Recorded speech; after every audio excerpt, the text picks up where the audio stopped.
హనుమాన్ జయంతిని పురస్కరించుకుని జగిత్యాల జిల్లా కొండగట్ట ఆంజనేయ స్వామి ఆలయం వద్ద దీక్షా స్వాములకు సంగారెడ్డి జిల్లా కంది మండలం చెర్లగూడెం గ్రామానికి చెందిన శ్రీ మాతా మెడికల్ శంకర్పల్లి రవీందర్ లలిత దంపతుల ఆధ్వర్యంలో అన్నదానం నిర్వహించారు. ఈ సందర్భంగా రవీందర్ మాట్లాడుతూ స్వామివారి దయతో ప్రతి ఏడాది 2 సార్లు అన్నదానం చేస్తున్నామని తెలిపారు. అయితే భక్తులు ముఖ్యంగా మహిళలు విశ్రాంతి తీసుకునేందుకు కనీసం ఒక షెడ్ లేదా గది కూడా లేకపోవడం ఇబ్బందిగా మారిందన్నారు. దేవస్థానం చలం చూపిస్తే తమ ఖర్చులతోనే షెడ్ నిర్మించేందుకు సిద్ధంగా ఉన్నామని చెప్పారు. జయంతి సమయంలో అన్నదానం కోసం మాత్రమే షెడ్ వినియోగిస్తామని, మిగతా సమయంలో దేవస్థానం ఉపయోగించుకోవచ్చని వెల్లడించారు.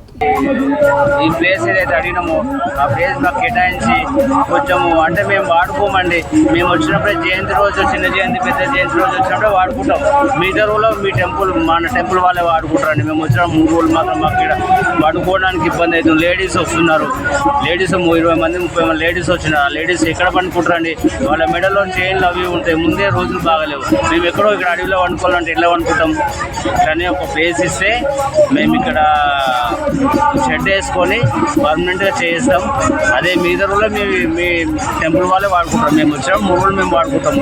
60 మంది భక్తులు వచ్చి ఎక్కడో అడవిలో ఎట్లా వండుకుంటాం ఇక్కడ? సరే కొంచెం మాపై దయ చూపాలి అని కోరుకుంటున్నాం టెంపుల్ వాళ్ళను.